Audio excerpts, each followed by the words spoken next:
আসসালামু আলাইকুম। আজকে আলোচনা করব নিজের ভিতরের রাগ, ক্ষোভ নিয়ন্ত্রণ করার উপায়। তো চলুন কথা না বাড়িয়ে সরাসরি একটা উদাহরণ দিয়ে বোঝাই। মনে করুন একটা ছেলে খুন করেছে, আর একটা ছেলে ধর্ষণ করেছে।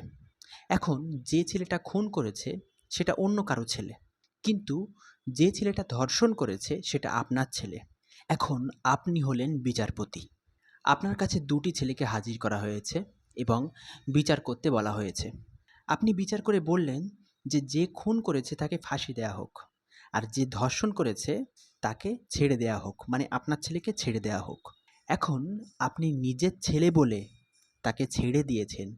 বলুন আপনার বিচারটা কি সঠিক হয়েছে? অবশ্যই সঠিক হয়নি। তো আসলে আপনিও ঠিক একই কাজ করছেন। উদাহরণস্বরূপ আপনি হয়তো ধর্ষণ করেছেন, আরেকজন হয়তো খুন করেছে। যে খুন করেছে তাকে আপনি গালাগালি করছেন, তার উপরে রাগ করছেন, তার উপরে ঘৃণা করছেন। আপনি বলছেন তার শাস্তি হওয়া দরকার। কিন্তু আপনি নিজেকে একবারও গালাগালি করছেন না। নিজের উপরে রাগ করছেন না, নিজেকে একবারও ঘৃণা করছেন না। আপনি একবারও বলছেন না যে আমি ধর্ষণ করেছি, আমার শাস্তি হওয়া দরকার। আপনি নিজের প্রিয় বলে, আপনার কাছে আপনি নিজে প্রিয় বলে সেইজন্য আপনি নিজেকে ছেড়ে দিচ্ছেন। বলুন, এটা কি আপনার সঠিক বিচার হচ্ছে? আমি এখানে ধর্ষণ আর খুন দিয়ে বোঝালাম। এই জায়গাটায় যে কোনো বিষয় দিয়ে বুঝুন। যেমন কেউ মিথ্যা কথা বলে, সেইজন্য তার উপরে আপনার রাগ, তার উপরে আপনার ঘৃণা। কিন্তু আপনিও তো গীবত করেন, আপনিও তো পরনিন্দা পরচর্চা করেন। আপনার নিজের উপরে রাগ কোথায়? আপনার নিজের উপরে ঘৃণা কোথায়? তাহলে আপনি কি সঠিক বিচার করছেন?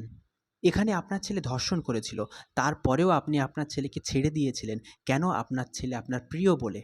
ঠিক তেমন আপনিও জীবনে অনেক ভুল করছেন, তারপরেও নিজের ভুলটাকে ধরছেন না, নিজের ভুলটাকে ছেড়ে দিচ্ছেন। কেন? আপনি নিজের কাছে প্রিয় বলে। আর অন্যের ভুলগুলো বেশি, বেশি ধরছেন। তাহলে বলুন, আপনি যদি আপনার অপরাধের জন্য নিজেকে দোষী না করেন, নিজের জন্য শাস্তির ব্যবস্থা না করেন, তাহলে কি আপনি সঠিক বিচার করছেন? বরঞ্চ তো আপনার উচিত ছিল ওখানে আপনার ছেলে অপরাধ করেছে, আপনার ছেলেটাকে আগে শাস্তি দেওয়া। অথবা আপনার ছেলে একটা ভুল করেছে, অন্যকে শাসন করার আগে আপনার ছেলেকে আগে শাসন করা প্রয়োজন ছিল। ঠিক তেমন আপনি নিজেও কোনো না কোনো অপরাধ করেছেন।